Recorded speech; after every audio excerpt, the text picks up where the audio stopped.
ये गर्दन के ऊपर में लगने वाला है ना।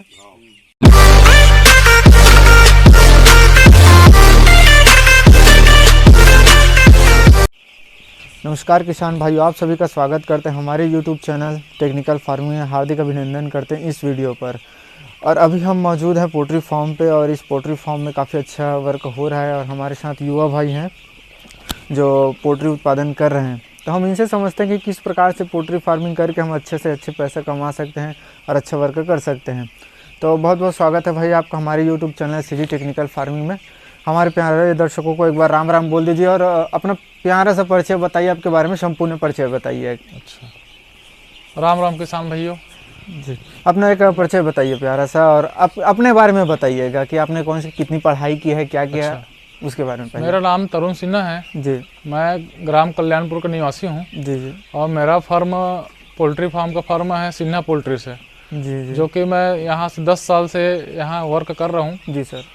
छोटे से रूप में चालू किया था पोल्ट्री फार्म। जी जी। आज 8,000 का गाला मेरा हो चुका है। तो आपके पास अभी दो शेड 3 सेट हो गया है अभी। 3 शेड है। हाँ, तो 3 सेट को मैं चला रहा हूँ अभी। जी जी।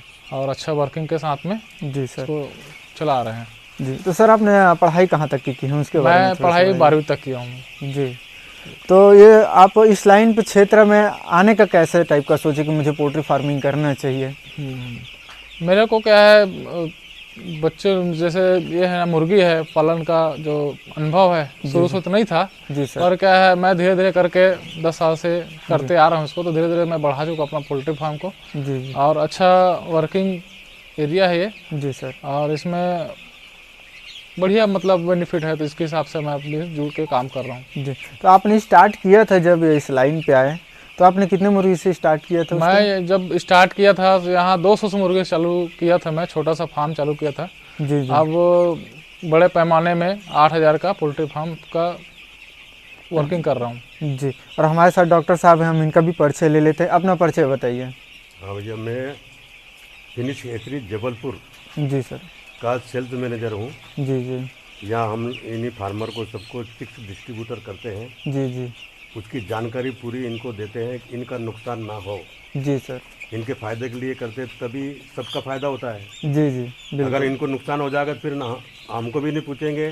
जी जी। इसलिए इनके फायदे के लिए ये सेल्स मैनेजर का हम लोग काम करते हैं। जी जी। वो चिक्स डिस्ट्रीब्यूटर करते हैं। फिनिश कंपनी जबलपुर की है। जी जी।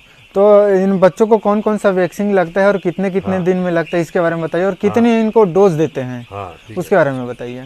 इनको 3 वैक्सीनेशन फॉलो होती है। जी जी। पहले 7 डे में। हाँ बोलिए ना, बोलिए आप। पहले 7 डे में होता है, वो रानीखेत डिसीज के लिए होता है। उसके बाद 14 दिन में जो वैक्सीन होती है आईबीडी गंबारों के लिए किया जाता है। जी जी। और फिर 21वें दिन फिर एक और लाइव वैक्सीन होती है, जी एनडी लाइव वैक्सीन, जो ड्रिंकिंग वाटर पिलाई जाती है। जी। तो उसको मात्रा क्या रहता है?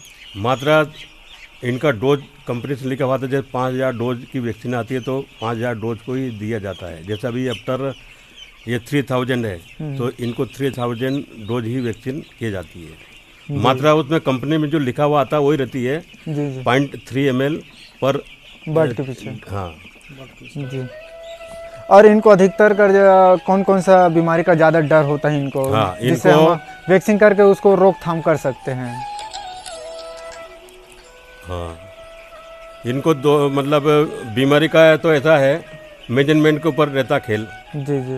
अगर जैसे ठंड गर्मी बरसात में इनको अलग अलग तरीके से पाले जाते हैं। जी जी। अभी जो है अभी नॉर्मल कंडीशन में कोई डिसीज की बीमारी ज़्यादा रहती नहीं है। जी। उधर 21-22 दिन में कभी कभी हल्का सर्दी खांसी होती है, उसकी ट्रीटमेंट किया जाता है। जी। और इनके बारे में कुछ बताना चाहेंगे कि वैक्सीन कुछ अगर मैंने नहीं पूछ पाया हूँगा आपको तो जो कोई वैक्सीन छूट गया होगा है? अगर कोई वैक्सीन मेरे से पूछने से अगर छूट गया होगा तो उसको बताइए। नहीं नहीं, वो कोई नहीं, जो जो जो वैक्सीन किया जाता है वो बराबर है। जी जी। इसके अलावा दवाइयाँ विटामिन 83 जी। ये तो अलग से ट्रीटमेंट करने के लिए अपन लोग देते ही हैं। जी जी। तो बहुत बहुत धन्यवाद। अब हम फार्मर भाई से समझते हैं कि जो चिक्स आने के पहले आप इस फार्म पे क्या तैयारी करते हैं? चिक्स आने के पहले तो तैयारी क्या है, पूरे के फार्म को पूरा साफ सफाई और चूना वगैरह में लिपाई वगैरह करना पड़ता है। हाँ हाँ। और क्या है कि भूसा वगैरह का निकाल के पूरा खाद वाद को पूरा साफ सफाई करके पूरा तैयारी करते हैं अपन। जी जी। तो इसके आने के पहले किस चीज़ की सावधानी हमको बरतनी चाहिए कि जैसे चिक्स आने वाला है तो उसके लिए सावधानी क्या बरतते हैं इसमें? सावधानी ये है कि आप चिक्स आने के पहले पूरा साफ सफाई मैनेजमेंट पूरा ध्यान देना पड़ता है। और क्या है कि इसमें फार्मोलिन और बहुत सारे ऐसी दवाई है जो यूज़ किया जाता है उसमें जी बायोसेप्टिक के लिए। जी तो इसको हम लोग यूज़ करके अपना चालू करते हैं फार्म। जी। फिर इनको ब्रूडिंग देते हैं तो कितना टेम्परेचर देते हैं इनको? इसको ब्रूडिंग देते हैं तो कम से कम 30 से 32 डिग्री के आसपास ब्रूडिंग करते हैं। तो कितना दिन होता है वो तो ब्रूडिंग का इसमें क्या है 7 से 8 दिन इसका ब्रूडिंग करते हैं। उसके बाद ब्रूडिंग को निकाल के अपना इसका ज़रूरत ही नहीं पड़ता, जैसे बच्चा तैयार हो जाता है उसको ब्रूडिंग निकाल लेते हैं। जी। तो जैसे कि अगर हम चिक्स चलाते हैं अभी तो उनको स्टार्टिंग पे आप कौन सा फीड खिलाते हैं इनको? स्टार्टिंग में हम लोग जैसे चूजा फर्स्ट दिन होता है तो चूजा को हम लोग फ्री स्टार्टर पहले खिलाते हैं 500 ग्राम तक का। उसके बाद स्टार्टर खिलाते हैं 1200 ग्राम तक का। जी जी। उसके बाद 3 किलो 100 ग्राम 200 ग्राम के हिसाब से और इसको फिनिशर खिलाते हैं। जी जी। तो उसमें 2 किलो प्लस हो जाता है, 2 किलो 2100 ग्राम 1.67 का FCR लेके अपना माल तैयार हो जाता है। अभी ये टोटल कितने बच्चे हैं अभी ये आपके अपने पास अपनी एक ही फार्म है मेरा, इसमें अभी 3000 का चूजा डला हुआ है। जी जी। इसको अभी 7 डेज हो रहे हैं। जी सर। और ये अभी वैक्सीनेशन के किनारे पे अभी कर रहे हैं सर, आए हैं डॉक्टर साहब, जी जी। वो अभी चल रहे हैं। तो अच्छा एक चीज़ बताइए मुझे, जैसे कि वैक्सीनेशन हो रहा है तो ये कंपनी के थ्रू होता है कि आपके बजट में होता है? नहीं, मेरे बजट में होता है ये, क्योंकि मेरा पर्सनल फार्मिंग है ये, तो मैं अपने बजट के को लेके मैं इसको काम करता हूँ, अपने पैसा लगा के खुद सेल्फ करता हूँ। ना कोई कॉन्ट्रैक्ट फार्मिंग नहीं है, ना कोई अपना प्राइवेट है फार्मिंग नहीं है, मैं खुद से अपना पर्सनल फार्मिंग करता हूँ। जी जी। तो अब इनका उसका समझाइए, जैसे कि 2 केजी बॉडी वेट आने में कितना दाना खा लेती है एक मुर्गी? 2 किलो बॉडी वेट आने में 3 किलो 100 ग्राम 200 ग्राम के हिसाब से पर बर्ड्स खाती है। जी। तो इनको एक मुर्गी में कॉस्ट क्या बैठता होगा अगर हम कॉस्ट की बात करें तो? इसमें क्या है, एक मुर्गी में कॉस्ट तो कम से कम और रेट के ऊपर डिपेंड रहता है। दाने का रेट कम ज़्यादा, चूजा का रेट कम ज़्यादा के हिसाब से 85-90 रुपये के बीच में ये 1 किलो का तैयार हो जाता है। मान के चल अगर हम 100 रुपये मैक्सिमम ले, अगर कम ज़्यादा के ऊपर से, तो 1 किलो बॉडी वेट के पीछे 100 रुपये ले सकते हैं, है ना? उसके हिसाब से 2 किलो बॉडी वेट लेके अपना 200 हो गया, 200 रुपये पूरा कॉस्ट काट के। कॉस्ट। हाँ। तो सेलिंग कैसे करते हैं ये समझाइए मुझे। सेलिंग जैसे हम ये करते हैं कि हमारे डोंगरगढ़, राजनांदगांव, खैरागढ़, छुई खदान एरिया का जो डीलरशिप करते हैं, डीलर कटर हैं, उसके माध्यम से, हाँ उसके माध्यम से हम लोग हम लोग इसको माल देके अपना वो परसेंटेज के हिसाब से अपना लेकर आपको माल देते हैं उसको। जी जी। तो अगर हम रेट की बात करें तो यहाँ से आप कितने में सेल आउट करते हैं अगर केजी की बात करें तो? आप वो तो मार्केट के रेट के ऊपर डिपेंड रहता है, कभी 100 रहता है, कभी 90 रहता है, कभी 80 रुपये भी रेट आता है, कभी 120-130 के भी हिसाब से भी रेट रहता है। तो वो क्या है, मार्केट के ऊपर डिपेंड रहता है कि हम जब माल तैयार किए तो किस रेट में जा रहा है, वो सिर्फ मार्केट के ऊपर डिपेंड रहता है, हमारे ऊपर कुछ नहीं रहता है। हम सिर्फ फार्मिंग करते हैं, तैयार करते हैं चूजा और बड़ा करके इसको जैसे मार्केट का रेट चल रहा है उसके हिसाब से सेलिंग करते हैं। जी।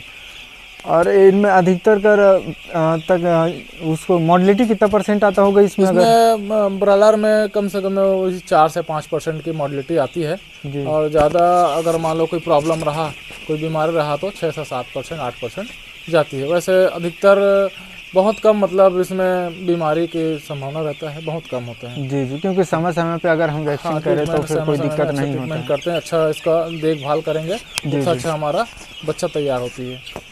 जी। तो अगर यहाँ खर्चे की बात करें तो अगर टोटली अगर एक ऑन एन एवरेज अगर निकालें तो कितना खर्चा अगर टोटल बैठ जाएगा इस लॉट पर? इस लॉट पे अगर मान लो हम लोग 3000 का अभी चूजा डाले हैं इस फार्म में, जी जी, तो कम से कम अब मान लो 3 दूनी 6 से 7 लाख रुपए का इसमें खर्चा आएगा करीब। जी। तो ना खर्चे ज़्यादा है भैया। खर्चा ज़्यादा। ये तो मेन बात क्या है मार्केट के ऊपर डिपेंड रहता है। जी सर। अगर कभी कभी फार्मर को घाटा भी हो जाता है जी लेकिन उनको फार्म बना ले तो क्या करें, मजबूरी में डालना पड़ता है। जी सर, मैं खर्चा समझना चाहूँगा 100 मुर्गी के हिसाब से। तो जैसे कि अगर 100 मुर्गी अपन पालन स्टार्ट करते हैं, मान के एक एवरेज निकाल रहे हैं हम 35 रुपये के हिसाब से, अगर अपन 100 बच्चे लाते हैं तो कितना किलो वो फ्री स्टार्टर, फिनिशर और स्टार्टर खाएगी वो? ये 3.5 किलो फीड खाएगी है। जी 3 किलो 300-400 ग्राम जी है ना। एक मुर्गी? हाँ, एक मुर्गी, उसका 2200 ग्राम वजन आता है। 2200-2300 ग्राम वजन आ जाएगी। नहीं मतलब जो 100 मुर्गी है वो कितना बोरी खा लेगी इसका? हाँ, मतलब 100 एक मुर्गी एवरेज 7 बताइए। बोरी खाना खाएगी। 7 7 बोरी, बैग। 7 बैग जी। तो उसका खर्चा क्या बैठेगा अगर मान के चल, अगर हम एक एवरेज निकाले 100 मुर्गी का? तो हाँ, उसका एवरेज ऐसा रहता है कि 7 दूनी 14, 135 रुपया पर सिर्फ दाने का खर्चा है। एक मुर्गी का? एक मुर्गे का 135 रुपया सिर्फ दाने का, बच्चे का नहीं होता जी जी और वैक्सीन का भी नहीं होता इसमें। जी जी। तो ये मिनिमम 170-80 रुपये खर्चा आता है एक मुर्गी के ऊपर। बच्चे का जोड़ के? बच्चे का सब इंक्लूड हो गया, दवाई वगैरह सब। वैक्सीनेशन का हो गया? हाँ, सब उसका हो गया। 70-80 के बीच में खर्चा जाता है। जी जी। क्या है, कई हमारे फार्मर है जो करना चाहते हैं बट उनका एक एवरेज नहीं निकल पाता कि हम इतने से स्टार्ट करें। उनको एक एवरेज बैठता है कि इतना इतना खर्चे में होना चाहिए, और उसमें क्या है, कई लोग जो है वो अपना एवरेज नहीं निकालते, मैनेजमेंट नहीं करते अच्छे से, जिनकी से उनको घाटा हो जाता है। तो इसलिए मेरा पूछने का मकसद है कि अगर 100 मुर्गी में इतना खर्च आ रहा है तो उसके हिसाब से अगर हम फार्मिंग करेंगे 500 का तो 5 गुनी तो हम उसको करके फार्मिंग कर सकते हैं, और जो होने वाली खर्च मतलब नुकसान है हम उससे बच सकते हैं। जी। वैसे तो हाँ, वैसे क्या है कि अब छोटा पैमाने में मुर्गी पालन करेंगे ना तो क्या है उसके हिसाब से अब खर्चा, अब जैसे जैसे खर्चा होगा उसके हिसाब से तो उसका रेट रिसू लिख लेगा, ऐसा है जी। और मैं तो अभी तक देखा हूँ भाई, मेरे हिसाब से मैं जितने भी फार्मर से मिला हुआ हूँ सभी लोग छोटे ही पैमाने से स्टार्ट करके आज काफ़ी अच्छे वर्क कर रहे हैं, काफ़ी अच्छे प्रोडक्शन ले रहे हैं पोल्ट्री फार्म से। तो इस पोल्ट्री फार्म से आपको जब एक लॉट निकलता है तो फिर कितने का अर्निंग हो जाता है, और आप साल में कितना सेल आउट करते हैं, कितने बार? हम लोग तो जैसे हमारे पास 3 फार्म है तो हर इसमें 40 दिन में तो निकल जाता है माल। पर क्या है इसमें अगर मान लो साल के हिसाब से सोचे तो 5 से 6 लाख एक गाले में निकल जाती है। एक गाले में 5 से 6 लाख निकल जाती है एक गाले में जी। तो एक लॉट की बात करें तो कितने का अर्निंग हो जाता होगा अगर हम कॉस्ट काट के वैक्सीनेशन काट के अर्निंग करें तो जो रेट है मार्केट के ऊपर डिपेंड रहता है। एक एवरेज? एक एवरेज क्या बताएं सर? अरे भैया घाटा हो जाता कभी कभी नहीं नहीं सर, वहाँ तक ठीक है, लेकिन एक एवरेज तो निकला होगा ना भाई। नहीं, एवरेज नहीं है, मुश्किल से 10 से 15 रुपए की मार्जिन 10 से 15 रुपए की मार्जिन रहता है एक बर्ड्स में। एक बर्ड्स हाँ, में तो 3000 बर्ड्स है तो 40 से 50 हज़ार की मार्जिन होती है। कभी कभी रेट अच्छा रहा 120-30 रुपये रहा तो कम से कम 1 लाख रुपए 1.5 लाख रुपए की बचत हो जाती है। जी जी। अच्छा रेट रहा तो अच्छा सेलिंग हुआ बढ़िया रेट में जी तो 1 से 1.5 लाख रुपए की बचत हो जाती है। उसमें मैनेजमेंट भी बहुत सारे और क्या है मैनेजमेंट के हिसाब से भी सभी का जी जी, सब चीज़ का कॉस्ट काटे तो काट के रेट अच्छा रहा तो हाँ। बच जाती है। अच्छा, अब एक चीज़ और पूछना चाहूँगा भाई आपसे, अगर मान के चलो कोई किसान करना चाहे, कोई फार्मर करना चाहे तो आज के डेट के हिसाब से उसको किस प्रकार से करना चाहिए ताकि वो जो आने वाले नुकसान से बच सके? अब इसमें तो कोई नुकसान तो है ही नहीं है। फार्मिंग अपना करना चाहे किसान भाई तो फार्मिंग कर सकते हैं अपना कॉस्ट लगा के, अपना फार्म बना के। मतलब अगर मान के चलो अगर 500 अगर मुर्गी का हम स्टार्टिंग करते हैं तो उसमें कितना बाई कितने का शेड लग सकता है उसमें? अब 500 मुर्गी का चालू करेंगे तो 20x20 का या 30x, हाँ 40x20 का बनाना पड़ेगा 500 फार्म के लिए। जी जी। 40x20 में 500 का फार्म बन जाएगा।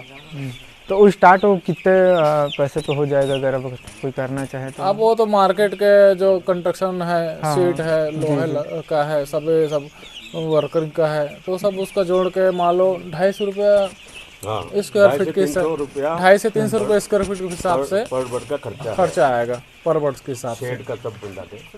जी जी। और अगर जैसे लोकल मार्केट है तो जैसे ईटा वीटा खुद का है उनको कम पड़ता है, जो खरीदते हैं उनको 400 रुपये भी लग जाता है। जी, क्योंकि अगर अपने घर का रहेगा तो कम लगेगा, बाहर से अगर खरीदते हैं तो फिर ज़्यादा लगेगा। जी। तो पोल्ट्री फार्म कैसा है, अपना अनुभव बताइए, जो आप इतने साल से कर रहे हैं, कैसा लगा आपको और ये करने में कैसा है, अपना प्यार सा एक अनुभव बताइए। अब मेरा अनुभव ये है कि मैं तो 10 साल से जुड़ा हूँ और इस लाइन को करते करते मेरे को 10 से 12 साल हो गया है। जी। तो मैं किसान भाइयों को यही बताना चाहूँगा कि भाई ये पोल्ट्री फार्म एक मैनेजमेंट है। ये मैनेजमेंट करेंगे, जितना अच्छा मैनेजमेंट करेंगे उतना अच्छा प्रॉफिट होगा। तो हम ये चाहते हैं कि भाई अगर कोई किसान भाई फार्मिंग करना चाहता है तो अपना लागत को देखते हुए अपना फार्म चालू कर सकते हैं और अपना मैनेजमेंट देखते हुए अपना काम कर सकते हैं। जितना अच्छा मैनेजमेंट उसका रहेगा उतना अच्छा उसको प्रॉफिट मिलेगा। जी, आप जितना अच्छा इसको अच्छे से करेंगे, ध्यान देंगे इसमें, अच्छे से मेहनत करके इसको करेंगे तो अच्छा प्रॉफिट में मिलेगा ये। जी जी। तो बहुत बहुत धन्यवाद भाई आपका समय देने के लिए। जी जी। और इस प्रकार के वीडियो देखने के लिए हमारे चैनल को सब्सक्राइब करें, और जो दर्शक हमारे चैनल पर पहली बार है हमारे चैनल को सब्सक्राइब करें, साथ ही बेल आइकन को दबाएं ताकि इन फ्यूचर जब भी नई वीडियो डालूं सबसे पहले आप तक पहुंचे। और अगर कोई किसान भाई अगर पोल्ट्री फार्मिंग करना चाहते हो तो हमसे कांटेक्ट कर सकते हैं, हम उनकी जितनी ज़्यादा हो सके हम हेल्प करेंगे। और इसके साथ इस वीडियो को यहीं पे विराम देते हैं, अगले वीडियो पर फिर मिलेंगे। तब तक के लिए जय हिंद, जय भारत, जय छत्तीसगढ़। छत्तीसगढ़िया सबले बढ़िया, सब्बर में दुलार। इसी के साथ इस वीडियो को यहीं पे विराम देते हैं। बहुत बहुत धन्यवाद भाई। जी धन्यवाद।